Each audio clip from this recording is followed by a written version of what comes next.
Alright guys, a quick one. Here, I'll detail how to read deleted WhatsApp messages. So if at the end of this you find this offer informative, please don't forget to like and then subscribe. If someone sent you a WhatsApp message and you discover that the message was deleted before you see it, then this is what you need to do to be able to read this message next time. Just go ahead and open the settings app on your phone. On the settings, scroll down, locate and click on notifications. Click on advanced settings. Then click on notification history.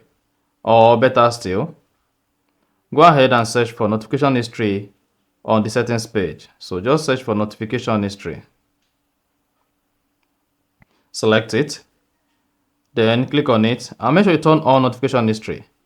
Once turn on notification history, then come to WhatsApp, and here you will see any WhatsApp messages that was deleted.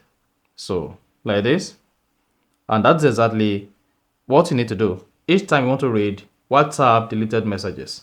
And that is it. If you found this offer informative, please don't forget to like and then subscribe.